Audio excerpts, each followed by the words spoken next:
Hari Kamis Putih merupakan perayaan kenangan perjamuan malam terakhir Yesus bersama para muridnya.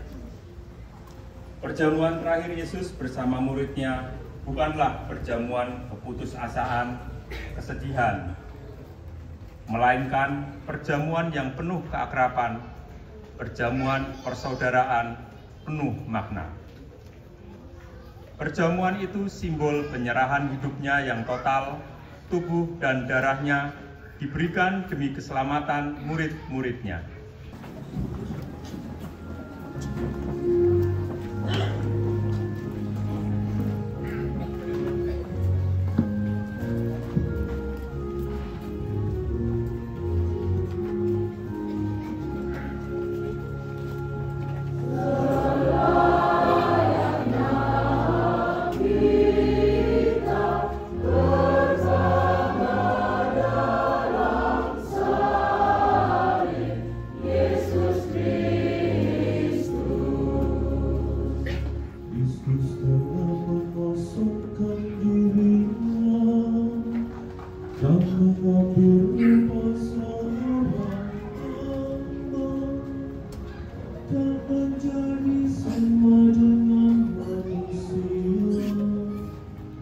Dan perilakunya seperti manusia. Layaknya kita berbakar dalam salib Yesus Kristus. Dalam keadaan sebagai Ia telah merendakan dirinya yang taat sampai mati, bahkan sampai mati di salib.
Kita harus bangga akan salib Tuhan kita Yesus Kristus, pohon keselamatan, kehidupan dan kebangkitan kita, sumber penebusan dan pembebasan kita. Dalam nama Bapa dan Putera dan Roh Kudus. Amin. Semoga rahmat Tuhan kita Yesus Kristus, cinta kasih Allah, dan persekutuan dengan Roh Kudus bersamamu.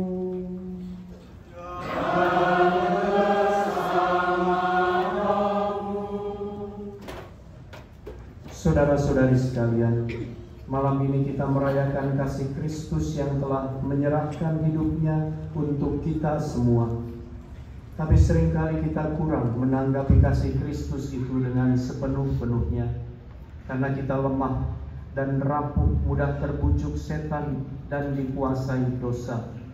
Maka marilah dengan rendah hati kita menundukkan kepala, menyesali dosa-dosa kita, seraya mohon ampun dan belas kasih-Nya, agar kita pantas merayakan perjamuan suci ini.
Allah Bapa Maha Pengasih, pada malam hari menjelang sengsaranya, Putra-Mu mempercayakan perjamuan Ekaristi kepada kami sebagai lambang cinta kasih dan kenangan akan kurban salibnya.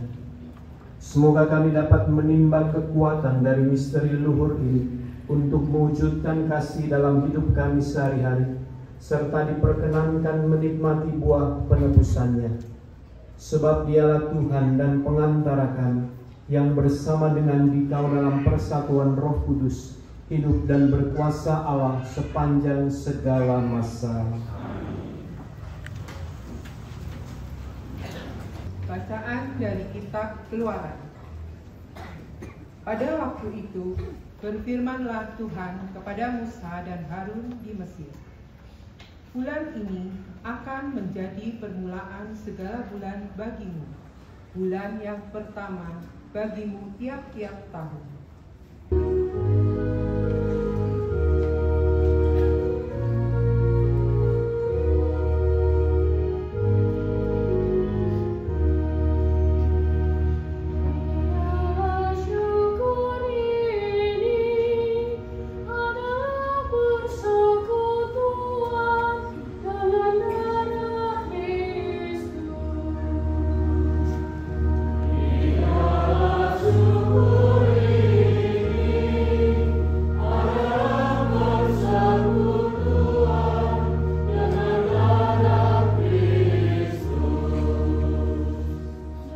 Bacaan dari surat pertama Rasul Paulus kepada jemaat Korintus.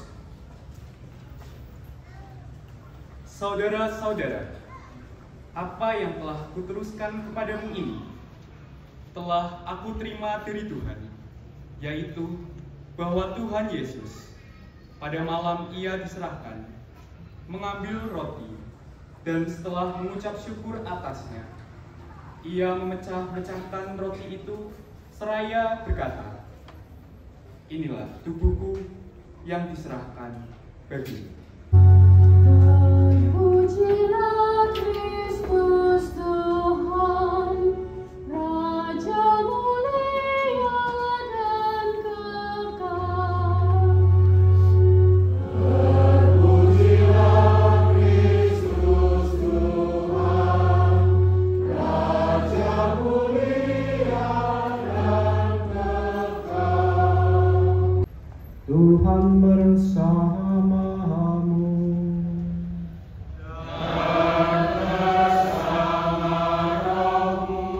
Inilah Injil suci menurut Yohanes.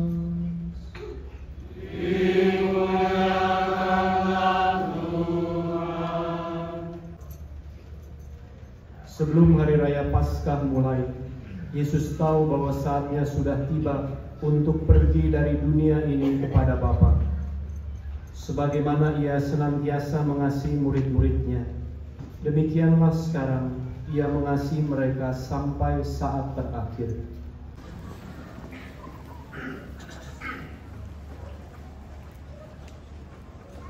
Saya hendak mengajak Anda sedikit berpikir kritis malam ini dalam mendengarkan homili ini. Kalau saya bilang hari raya Rabu Abu, warna apa yang muncul di pikiran kita Rabu Abu? Tentu saja yang muncul di kepala kita adalah warna abu yang abu-abu. Yang muncul di kepala kita abu-abu atau hitam. Kenapa? Karena abu-abu yang kering itu abu yang kering itu warnanya kelabu, abu-abu. Tetapi ketika dia kena air menjadi hitam. Dan ketika dioleskan di dahi kita ketika hari Rabu Abu, menjadi hitam dahi kita dengan tanda salju. Jadi kalau Rabu Abu yang kita ingat adalah warna abu-abu dan hitam. Kalau kita bicara Kamis Putih, warna apa yang muncul di kepala kita? Warna yang kita bayangkan adalah putih. Ini banyak yang pakai dress code putih, karena memang itu warna dari Kamis Putih. Dan jelas putih adalah sesuatu yang bersih, yang suci. Seluruh dekorasi altar juga putih malam ini. Dengan ini sebenarnya mau dikatakan bahwa awal puasa yang ditandai dengan hari abu-abu itu, Rabu Abu itu, di mana kita menerima abu itu, menjadi awal dari puasa. Lalu Kamis Putih itu seolah-olah kita menjadi makin putih, di bawah makin putih, sampai berpuncak pada Paskah, di mana liturgi kembali menjadi putih. Jadi ada perubahan gradasi warna. Dari hitam di dahi kita, abu-abu ketika abu ini kering, lalu menjadi putih. Nah, rentang antara Rabu Abu dan Kamis Putih ini sebenarnya bicara mengenai cucian, bicara mengenai pembersihan. Ketika saya pernah tugas di satu daerah pedalaman di hutan, saya tidak perlu sebut namanya. Satu kali saya pergi ke stasi, dan ke stasi itu naik motor, dan itu musim hujan. Kalau kita bertugas di sana naik motor di musim hujan, itu pasti kita jatuh, pasti. Nggak pernah saya ke stasi dan nggak jatuh, pasti jatuh. Bisa 2-3 kali jatuh dari motor karena licin. Jalannya menanjak begini, dari lumpur, batu-batu, kerikil. Kalau saya turun ke bawah, saya rem motor saya kebanting. Saya tidak rem, saya terlalu cepat, kebanting juga. Pasti jatuh. Dan pasti berlumuran lumpur dari atas sampai ke kaki. Pertama kali saya bertugas di sana dan jatuh, dan saya datang ke stasi, umat sudah menunggu di sana. Stasinya hanya dari papan, lantainya tanah, umat sudah tunggu. Lalu saya berdiri di sana dalam keadaan penuh lumpur, gitu, bawa tas tapi lumpur dari atas ke bawah. Ketua stasi bilang apa? Dia bilang, yang lain minggir, umat minggir, biar frater sendiri. Saya masih frater waktu itu. Lalu tiba-tiba dia ambil ember besar dan dia siram semuanya ke saya. Tanpa bilang ulun, dia siram ke saya. Saya kaget, tetapi dia tidak bermaksud tidak sopan. Dia mau saya bersih dari lumpur. Nah, ada sesuatu yang berlawanan terjadi antara Rabu Abu dan Kamis Putih. Ini yang saya ajak Anda untuk sedikit berpikir di sini. Jadi ada sesuatu yang berlawanan antara Rabu Abu dan Kamis Putih. Dan mau tidak mau saya harus kembali kepada filosofi tubuh manusia. Saya sudah pernah bilang berkali-kali, ya. Saya sudah pernah bilang berkali-kali bahwa langit adalah tempat Tuhan bertahta, bumi adalah tempat manusia tinggal, dan bawah bumi adalah tempat dunia orang mati. Jadi yang paling najis, paling kotor adalah di bawah tanah. Sementara paling suci adalah langit. Sehingga filosofi tubuh manusia, sekali lagi, kalau dia berdiri, maka yang paling suci dari tubuh manusia adalah kepalanya. Karena kepala paling dekat dengan langit. Paling kotor dari tubuh manusia adalah kaki, karena paling dekat dengan yang najis, yaitu di bawah bumi. Jelas ya? Ngerti ya? Ini kita mikir kritis soalnya. Pada hari Rabu Abu, apa yang terjadi? Kepala kita adalah bagian yang paling suci karena paling dekat dengan langit. Tapi kepala kita ditandai dengan abu.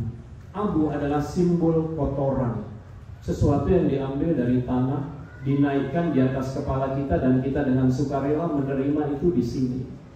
Bagian tubuh kita yang paling suci dikotori oleh sesuatu yang berasal dari yang paling kotor, yaitu tanah. Dan tanah itu kan terus ke bawah. Diletakkan di kepala kita, itu mau mengatakan bahwa gara-gara kamu anak saya mati, gara-gara dosa kamu anak saya mati. Seolah-olah Tuhan mau bilang gitu. Sehingga pada hari Rabu Abu, kalau bagian kita yang paling suci saja kotor, apalagi bagian lain lebih kotor lagi, begitu, apalagi kaki kita. Itu yang mau dikatakan Rabu Abu. Kepalamu yang suci saja kotor, apalagi bagian bawah dari tubuhmu, apalagi kakimu pasti lebih kotor berlipat-lipat dari kepalamu. Sehingga mau dikatakan seluruh tubuhmu kotor, kamu sepenuhnya totally berdosa. Rabu Abu. Kamis Putih sebaliknya. Yang dibasuh Yesus bukan kepala para muridnya. Yang dibasuh Yesus kaki, bagian paling kotor, bagian paling najis. Dibasuh, dibersihkan oleh Yesus dengan air, karena air simbol pembersihan. Itulah sebabnya Petrus bilang, kan awalnya Petrus nolak, tapi kemudian kalau kamu tidak mau, kamu nggak mengambil bagian dari dalam diri saya. Lalu Petrus, saya nggak mau, saya mau ambil bagian dari kamu. Yaudah, kalau gitu bukan hanya kaki saya, kepala saya juga. Jangan hanya kaki Yesus, tapi kepalaku, bagian yang paling suci ini juga harus kamu bersihkan. Tetapi apa Yesus bilang? Hanya kakimu yang kotor, kepalamu sudah bersih. Jadi ini berlawanan dengan Rabu-Abu. Kamis Putih Yesus mengatakan, kakimu yang paling kotor sudah saya bersihkan, maka kepalamu pasti jauh lebih bersih, tanganmu pasti lebih jauh lebih bersih, yang bagian atas tubuhmu ini pasti semua bersih karena kakimu bersih. Jadi kalau Rabu-Abu itu seolah kekotoran dari atas turun ke bawah.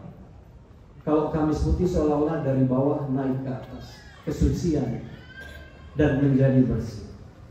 Ya.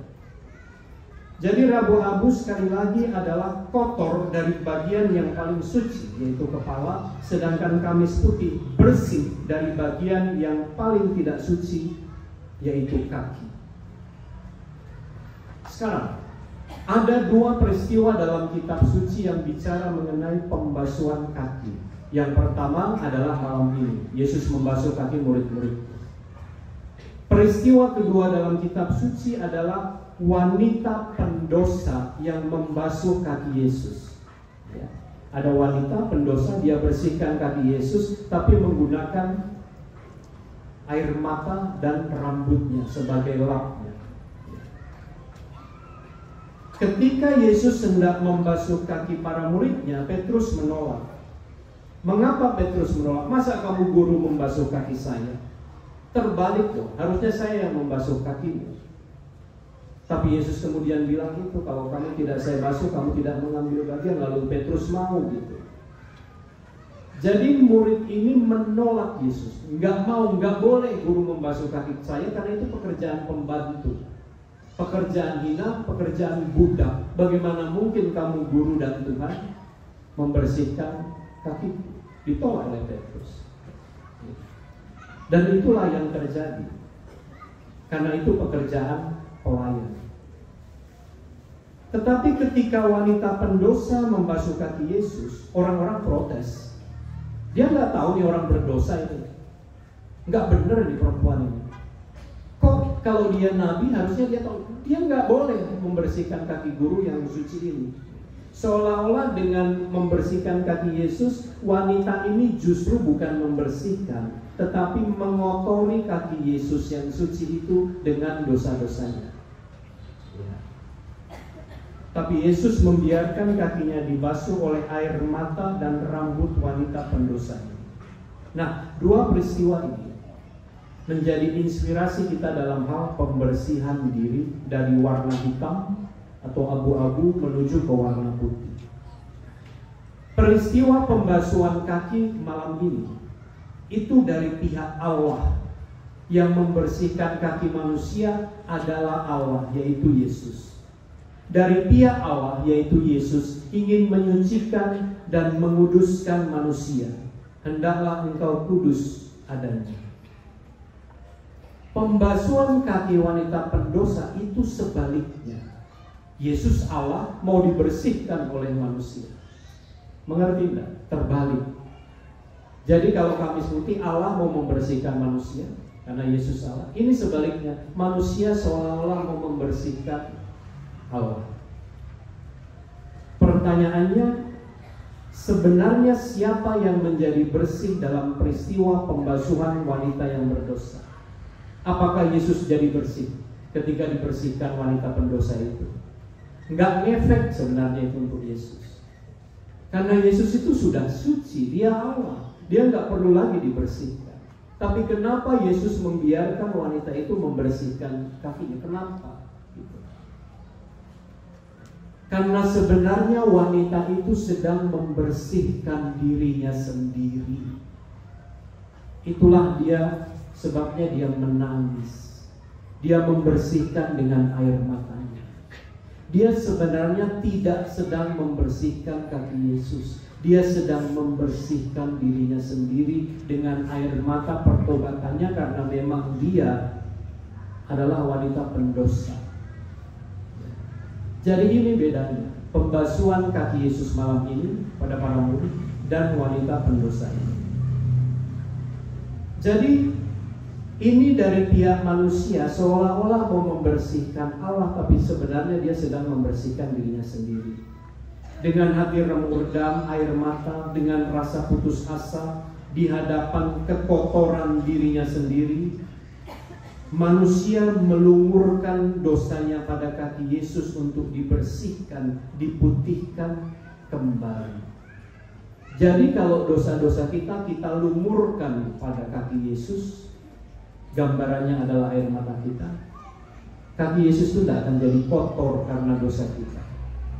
Karena dia sangat powerful, dia sangat kuat, justru kotoran itu akan hilang ketika disentuhkan pada Yesus. Kenapa sih Anda kalau masuk pintu suci Anda pegang pintu itu? Seolah-olah Anda mau meletakkan dosa-dosa Anda pada pintu itu, dan pintu itu akan memutihkan kita. Kita percaya dan kuasa. Itulah sebabnya kalau Anda pergi ke tanah suci, kalau tour leadernya bilang di sini Yesus wafat, Anda pegang-pegang itu, Anda cium, seolah-olah Anda mau melepaskan segala, Anda seolah-olah mau membersihkan diri dengan memegang benda-benda suci tadi. Di sini Yesus dilahirkan, Anda cium tempat itu, Anda pegang tempat itu, Anda menangisi dosamu supaya dibersihkan oleh tempat suci itu. Jadi proses pembersihan diri sebenarnya bukan hanya terjadi dari Rabu Abu sampai Paskah, tapi terjadi sepanjang hidup kita. Sebagai penutup dari renungan ini, bulan Desember lalu kita bicara dalam rekoleksi mengenai going home, pulang ke rumah. Dan sekali lagi rekoleksi itu ditutup dengan statement, sebuah pernyataan kesimpulan bahwa pertobatan adalah sebuah perjalanan pulang ke rumah. Dan pulang ke rumah itu disertai kerinduan, rasa kangen terhadap rumah, terhadap Tuhan. Pertobatan adalah perjalanan pulang yang seharusnya memberikan kita sukacita dalam hidup kita. Artinya apa? Perasaan hancur atau remuk redam atau air mata itu tidak menjadi dominan, tapi sukacita yang menjadi dominan, karena kita tahu bahwa kita diampuni, kita dikasihi, dan kita sudah ditebus oleh Kristus sendiri. Marilah kita lanjutkan perayaan Ekaristi ini dengan pembasuhan kaki.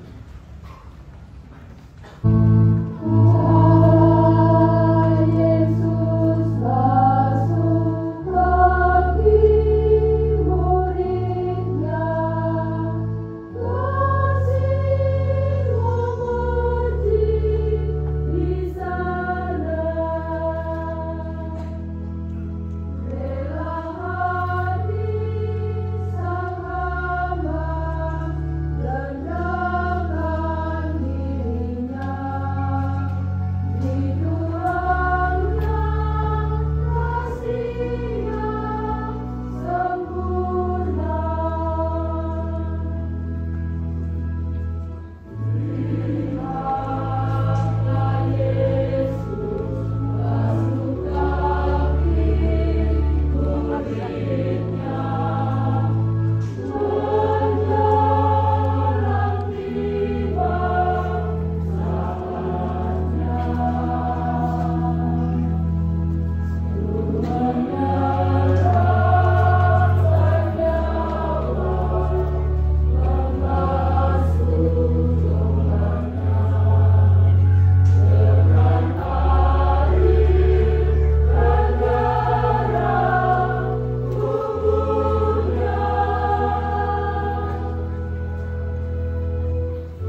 bagi Sri Paus, para uskup, dan para imam.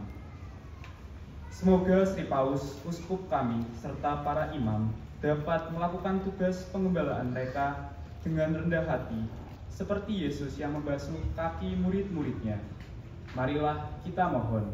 Berhatilah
sudilah memberkati dan menerima persembahan ini sebagai kurban yang pantas, yang sempurna, yang benar dan yang berkenan padamu, agar bagi kami menjadi tubuh dan darah Putramu terkasih, Tuhan kami Yesus Kristus. Pada hari ini, sehari sebelum menderita, demi keselamatan kami dan semua orang, Dia mengambil roti dengan tangannya yang kudus dan mulia, dan dengan menengadah ke langit kepadamu, Allah Bapanya yang Maha Kuasa, sambil mengucap syukur kepadamu, Dia memberkati dan memecah-mecahkan, lalu memberikannya kepada murid-muridnya seraya berkata, "Terimalah dan makanlah kamu semua, inilah tubuhku yang diserahkan bagimu."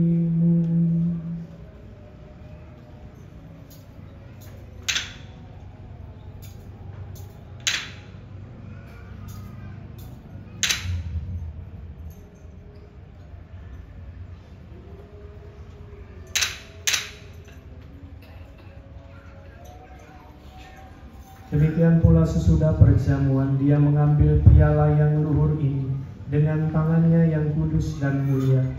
Sekali lagi sambil mengucap syukur kepadamu, Dia memberkati, lalu memberikannya kepada murid-muridnya seraya berkata, "Terimalah dan minumlah kamu semua, inilah piala darahku, darah perjanjian baru dan kekal, yang ditumpahkan bagimu dan bagi semua orang demi pengampunan dosa. Lakukanlah ini sebagai kenangan akan dahaku."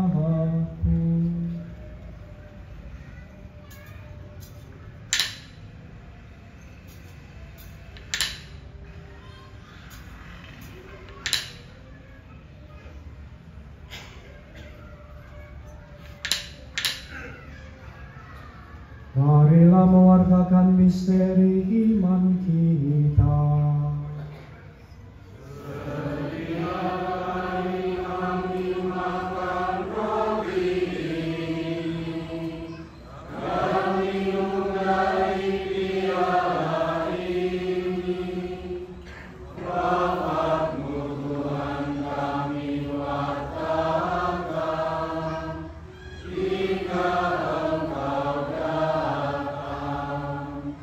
Maka Tuhan kami hamba-Mu dan juga umat-Mu yang kudus mengenangkan Kristus Putra Tuhan kami, penderitaannya yang menyelamatkan, kebangkitannya dari alam maut dan juga kenaikannya yang mulia ke surga.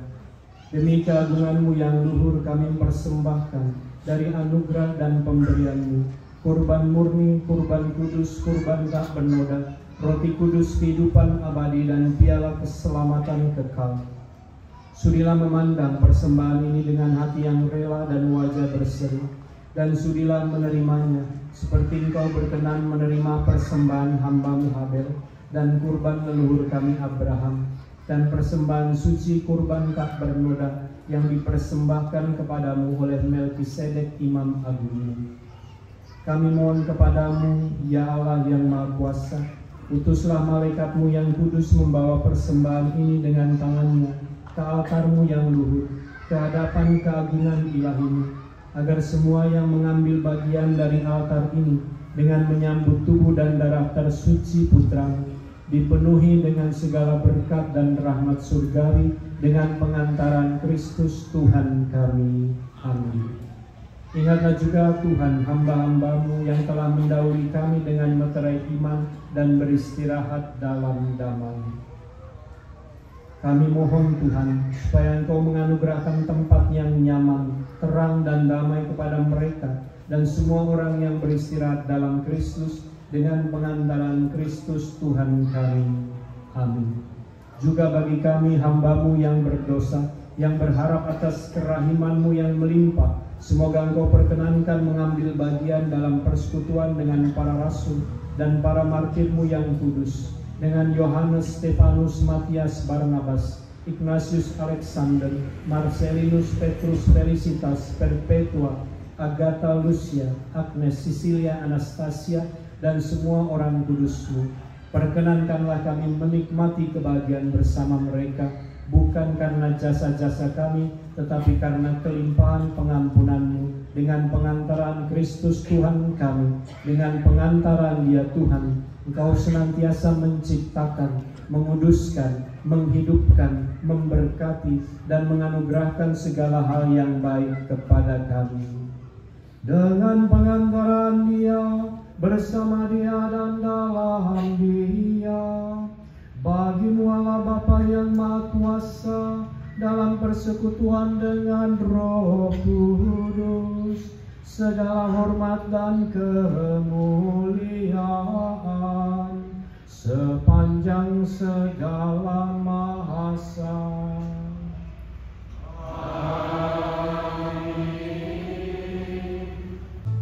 Tuhan, kami mohon, bebaskanlah kami dari segala yang jahat. Sudilah memberi damai sepanjang hidup kami, supaya kami yang telah dikuatkan oleh kelimpahan belas kasih-Mu selalu bebas dari dosa dan dijauhkan dari segala gangguan, sambil menantikan harapan yang membahagiakan dan kedatangan penyelamat kami, Yesus Kristus.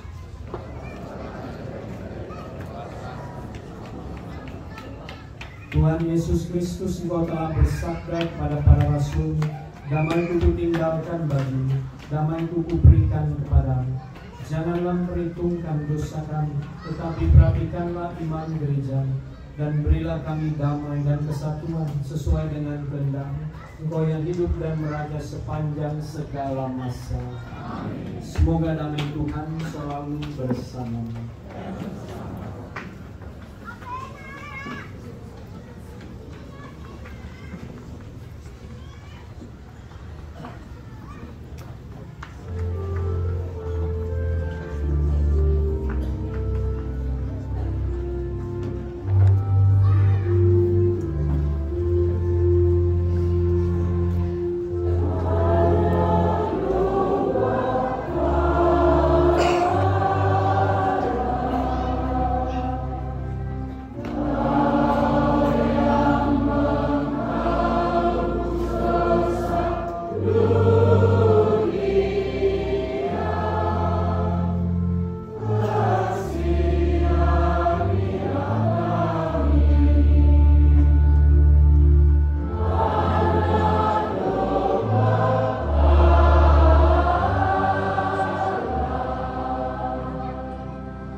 Lihatlah anak domba Allah, lihatlah Dia yang menghapus dosa dunia.